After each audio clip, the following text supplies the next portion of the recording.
Hello, Idris. Hello. Hi. How are you? How are you? I'm good. I'm good. I'm good. Wow, it's nice to see you. Finally, right? Yes, yes, yes. Are you still in Minnesota? Yes, yes. I'm still in the US. Okay.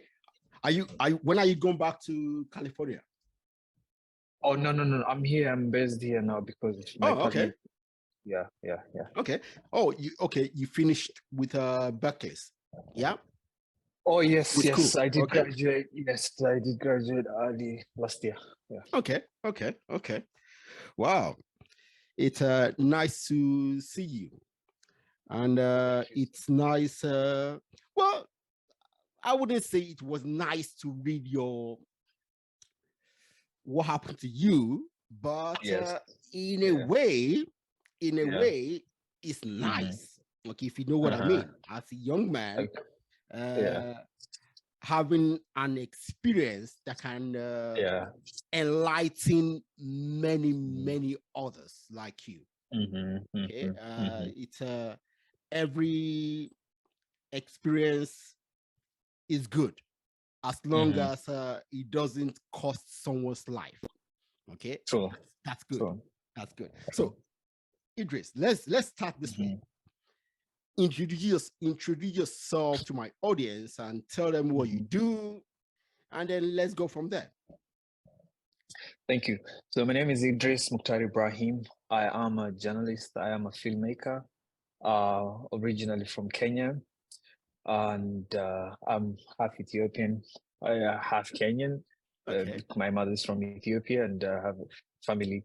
And so, as a journalist, I started my work in Nairobi, Kenya, and then eventually I moved to the US, where I came to pursue my graduate studies. And immediately after that, I went on to continue working for CNN International.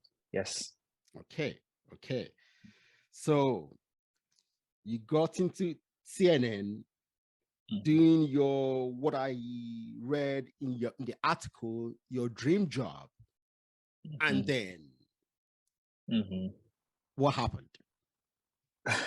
So the thing is that, with like I said, CNN was a dream job. Yes, it Yes. started out. It's something that started way, way back. Yeah. Um, Given where I come from, I come from this slum or informal settlement in Nairobi, where even dreaming to be a journalist, I think, it was just a preserve for a few. It was a luxury for just not for kids like me, basically. So that's why I keep on saying that this was a dream. Yeah. I had never imagined, a couple of years ago, I'd never imagined that one day I'll be in the US telling stories from all over the world. Yeah. So so on the 13th of November, uh, so first of all, before I even move to to really what happened is that, after graduating, I got this offer to come and work for the international desk at CNN. And the Okay. international desk basically covers the entire world. So apart from America, like it covers Africa, the Middle East, Latin, Europe, and Asia, and Asia Pacific. So it was a very interesting deal, like just an honor also for me. I had previously worked with CNN in Africa, in Kenya, and South Africa, and East Africa, basically. Yeah. But being asked to come and work at the international desk in Atlanta, that was really big. That was, again, a dream come true. 10 years It's a ago, 12 years ago, I wouldn't have imagined me to be at that position. Anyway, so on November of 13th November 2022, this is when, after of course a couple of months of worked with this amazing team, with this great team at the yeah. international desk. So on the 13th, just like any other day, my role most of the time would be an overnight producer, a global Yeah. overnight producer, which is when the US is going to sleep.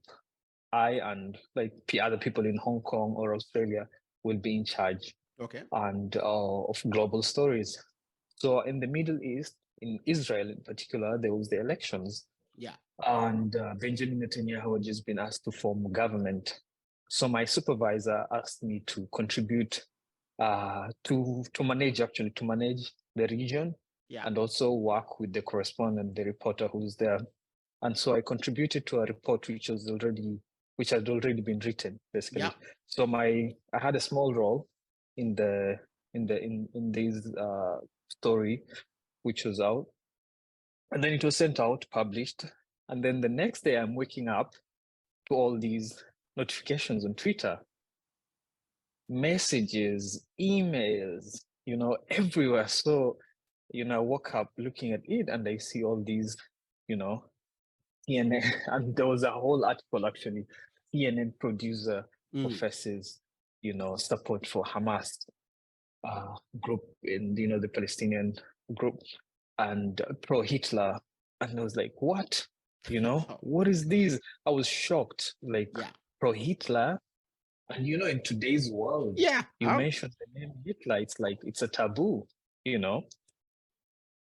So honestly speaking, I was really shocked. I had to go back to just read the articles, like, is that really me? And then the thing is that they actually had the link, the tweets, where I said I support. It was actually about football. Yeah. But then I said I support Team Germany, Team Hitler. Okay. And that was it. Tell me, Idris. Yes. How old were you when you tweeted that you supported? How old were you? So here's the thing. So I tweeted that in 2014. Okay. So because first of all, I saw 8 years ago. 8 years ago. 8 years exactly. Ago. Okay. Yes. And we're a lot younger, and you were in Nairobi. Okay. Nairobi. Yes. I grew up in Nigeria. Now, I was a child of teachers. Okay, teachers. My father was an European history teacher. Okay, so as a child, I was very familiar with many stories in European history. Okay. Yeah. And many. Okay. Now, my childhood, one, my parents were not rich. Okay. They were teachers. Okay. But being a child of teachers, and my father being an European history teacher at A levels, okay, I was opportuned to learn to read many things about Europe, which was not common to 1% of my mates. Okay, so I understand where you're coming from. Now, so you tweeted that you support Team Germany. Okay. And then after 10 years, 8 years, that tweet came out to haunt you. Yeah. So tell me, what did your employer do? I mean, so here's the thing. So when these first of all, the tweets were dug out there was a pro-Israeli media watchdog, which did a whole investigation about me, and they published the article, which was sort of like a smear campaign, I would say. Yeah.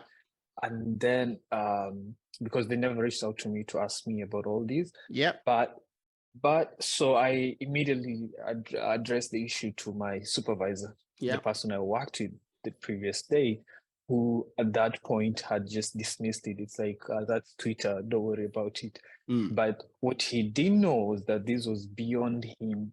This was huge. It wasn't just this teenager, tweeting, ignorantly.